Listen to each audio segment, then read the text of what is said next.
Apanay мәчетендә беренчеләрдән булып азык төлек җыелмаларын авыру балалар тәрбияләүче ата-аналарга тапшыралар. Фәридә Кирееваның кызы Камиләгә 23 яшь. Аңа церебраль паралич диагнозы куелган. Елыйсы килә. Шул хәтле менә хөрмәт итәләр. Алар ауылга, әбиләргә, бабаларга булышалар. Менә безне дә онытмадылар.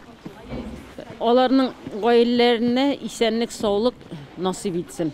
Фәридә Шакирҗанова мәчеткә тынычлык эзләп киләм ди. Дугалар һәм намаз укырга өйрәнгән. Әлеге ханым ялгызы кала.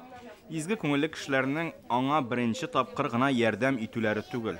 Коронавирус башлангач, китерделәр мөмкин ризык, ифтар бит инде.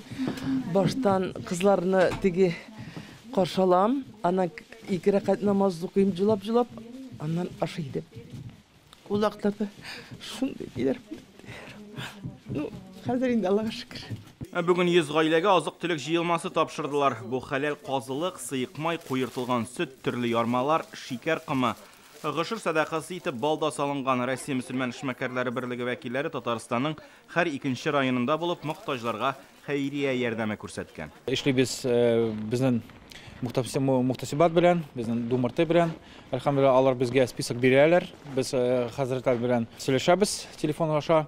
Һәм алар безгә список бирәләр, мохтаҗлар, инвалидлар һәм башкаларын да ибез. Һәр 2 атна сайын уже йөрибез авылларга. Аллаһ Тәгалә һәр бер гамәлебезне күреп тора. Шуңа күрә һәр вакытта изгелектә булырга кирәк, харамнардан тыелырга кирәк. Бер-беребезгә хөрмәт күрсәтеп, бер-беребезне кадерләп яшәргә кирәк. Шул вакытта без ике дөньяда да бәхетле булачакбыз. Бүген хәйриячеләр Казанның Миргазиян мәчетендә дә яңа ел алды күчтәнәчләре таратты. Быел гына шундый җыелмаларны 2000 гаилә алган. Изге эш киләсе елда да дәвам итәчәк.